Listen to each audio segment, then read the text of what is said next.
नमस्कार, मैं हूँ आशीष चित्रांशी और आप देख रहे हैं the news launcher. Akhilesh Yadav ने 2027 की तैयारी अभी से शुरू कर दी है और अखिलेश यादव ने अपने कार्यकर्ताओं के साथ, नेताओं के साथ एक बैठक की। उस बैठक में कुछ ऐसे महत्वपूर्ण दिशा निर्देश दिए हैं, कुछ ऐसे डायरेक्शंस दिए हैं जो कठोर हैं, लेकिन 2027 को लेकर के बहुत महत्वपूर्ण है।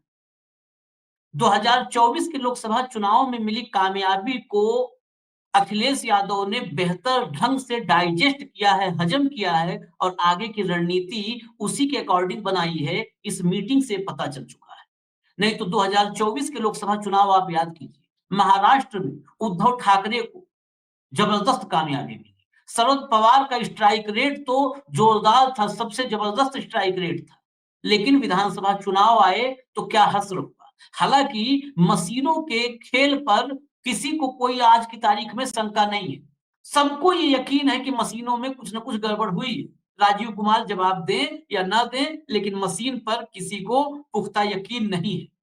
लेकिन फिर भी जो कहते हैं मराठी में माज, यानी खुमार, जीत का खुमार। ये जीत का खुमार शरद पवार, उद्धव ठाकरे, उनके कार्यकर्ताओं, उनके नेताओं और पार्टी पर कहीं न कहीं था। अखिलेश यादव इस मामले में ज्यादा मैच्योर नजर आ रहे हैं और मैंने कहा कि मैं 2012 से जब अखिलेश यादव पहली बार मुख्यमंत्री बने, लगातार उत्तर प्रदेश के ही सबसे सबसे प्रतिष्ठित और बड़े चैनल को हेड करता रहा, कंप्लीट एडिटोरियल को। उस दौर से अखिलेश यादव की राजनीति देखा। अखिलेश यादव का बहुत मुखर मैंने उनकी आलोचना भी की है। लेकिन पिछले 1 डेढ़ साल के भीतर 2022 के चुनाव के वक्त भी कई बार मैंने आलोचना की उनकी मैच्योरिटी को लेकर के। लेकिन पॉलिटिकल मैच्योरिटी जो पिछले डेढ़ 2 साल से दिखी, उसकी तारीफ मैंने कहा, बार-बार कहता हूँ कि आलोचना अगर लगता है बतौर पॉलिटिकल एनालिस्ट कि आज मुझे लगता है, ये मेरी मेरी निजी राय होती है। हो सकता है वो राजनेता उससे इत्तेफाक न रखे, कार्यकर्ता नाराज हो जाए। लेकिन जब लगा आलोचना करने के बारे में तो किया।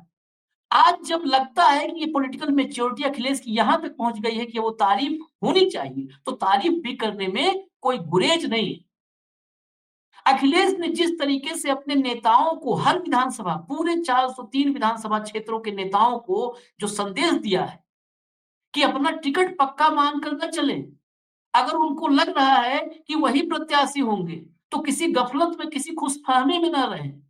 अपने विधानसभा क्षेत्रों में अपने आप को भावी प्रत्याशी के रूप में प्रोजेक्ट ना करें।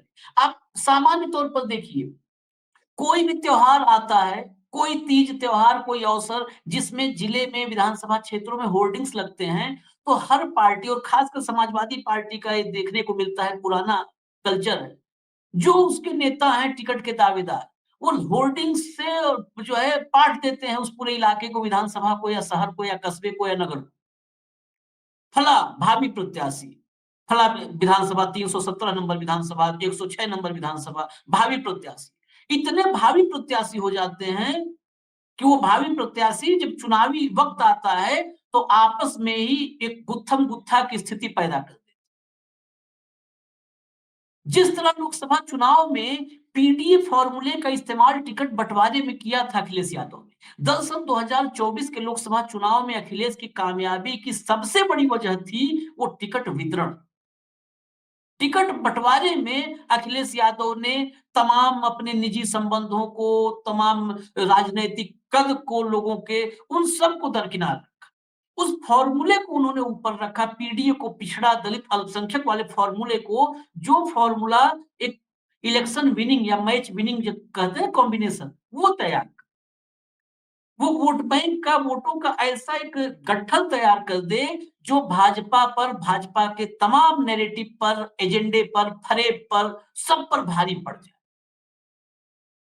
अब कामयाबी मिली तो मैंने कहा मां जा जाना वो खुमार, वो खुमार नहीं आए, अच्छी बात है। साफ साफ जो एक मीटिंग हुई है अखिलेश यादव ने पूरे प्रदेश के नेताओं के लिए, उसमें साफ कह दिया है कि कोई अपने क्षेत्र में खुद को प्रत्याशी मान कर न चले। यही नहीं कहा कि आप होर्डिंग और फोटो मत लगाना, खुद को मान कर न चले, मतलब भीतर तक उसको ग्राह्य कीजिए, ग्रहण कीजिए भीतर तक। आपके मन में भी ना आए भाव कि हम ही प्रत्याशी होंगे। और प्रत्याशी साथ में ये भी क्लियर कर दिया कि प्रत्याशियों का जो ऐलान होगा वो पीडीए फॉर्मूले के ही मुताबिक होगा जैसे 2014 में हुआ था, यानी पिछड़ा दलित अल्पसंख्यक। अब 2024 पर नजर डालिए, इससे पहले 2024 के पहले सामान्य तौर पर कहा जाता था माई समीकरण, मुस्लिम यादव समीकरण। समाजवादी पार्टी के टिकट डिस्ट्रीब्यूशन में, टिकट बंटवारे में सबसे ज्यादा टिकट मुस्लिम और यादव को मिलेगा, सवर्णों में मिलेगा तो ठाकुरों को मिलेगा। ठाकुरों का एक दौर था जब समाजवादी पार्टी के साथ जुड़ाव रहा, हालांकि अब योगी आदित्यनाथ के दौर के बाद पूरा टी फैक्टर बीजेपी के साथ हो गया, ठाकुर कंप्लीट बीजेपी के साथ आ। लेकिन इस बार 2024 में उस पुराने सारे समीकरण को, सारे फॉर्मूले को डस्टबिन में डाल दिया अखिलेश यादव। करीब दर्जन भर कुर्मी प्रत्याशी उतारे, समाजवादी पार्टी में ऐसा कभी नहीं देखने को मिला था।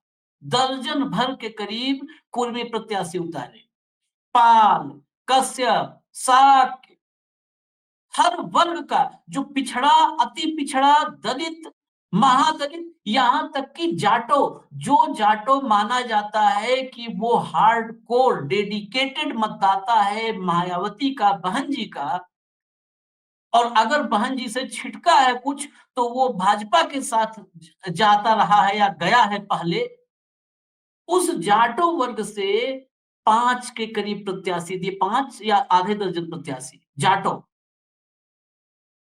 तो ये जो विश्वास था कि हम वहां पीडीए, अगर हम पीडीए बोल रहे हैं तो पीडीए जमीन पर उतारेंगे, नहीं तो नारों में तो खूब फॉर्मूले आते हैं नेताओं और बड़े खूबसूरत लगते हैं वो नारे, लेकिन जमीन पर उतरते हैं तो सब का सब गुड़गोबर हो जाता है।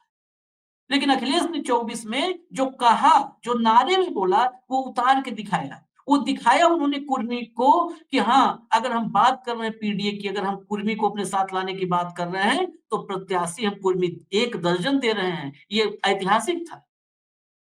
अगर हम अति पिछड़ों की बात कर रहे हैं तो हम पाल, कश्यप, निषाद, राजभर, शाक्य, सबके प्रतिनिधित्व पर ध्यान दे रहे हैं, सबको भागीदारी दे रहे हैं, सबकी भागीदारी होगी, सबकी हिस्सेदारी होगी।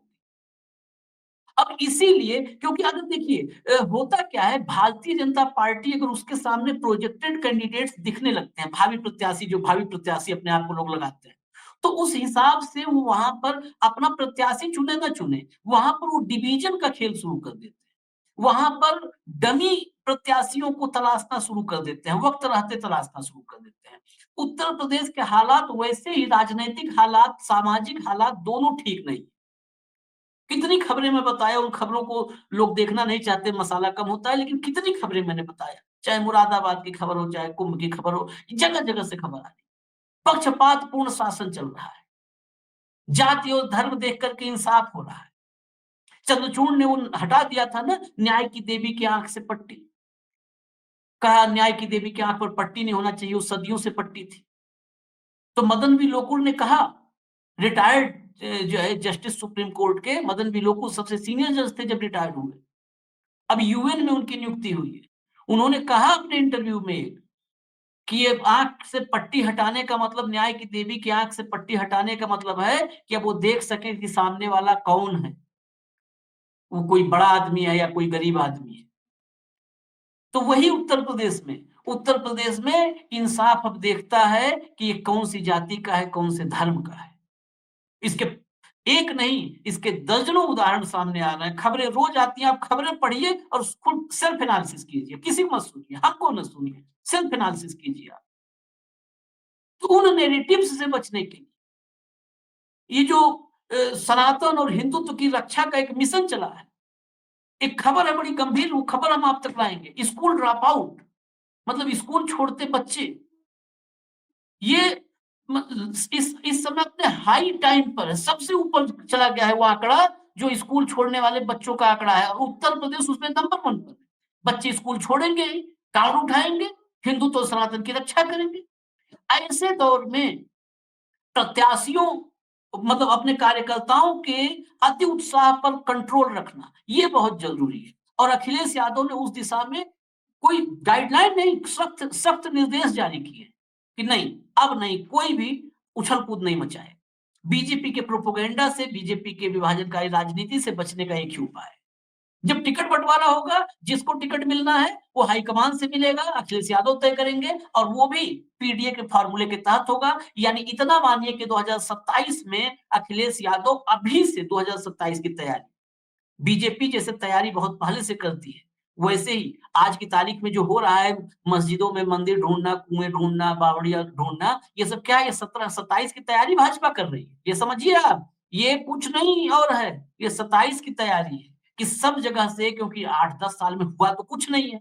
उपलब्धि काम के नाम पर काम गिनाओ तो आखिर में यही कहेंगे कि अब्दुल्ला टाइट कर दिया। अब्दुल को टाइट कर दिया। अब्दुल को टाइट करने के अलावा कोई काम गिनाना मुश्किल हो जाएगा। कहेंगे राम मंदिर बना दिया, अब्दुल को टाइट कर दिया, कुंभ देखिए कितना अच्छा करवाया। अब पूछ लो हेल्थ का क्या हाल है? नहीं बताएँगे। एजुकेशन का क्या हाल है? नहीं बता पाएँगे। आंकड़े रख दें अभी, ड्रॉप आउट स्कूल छोड़ने वाले बच्चों का, कोई जवाब नहीं है। तो ऐसे में सामने वाली पार्टी को भी उसी स्तर की तैयारी की ज़रूरत है, जो लग रहा है कि अखिलेश यादव ने शुरू कर दिया।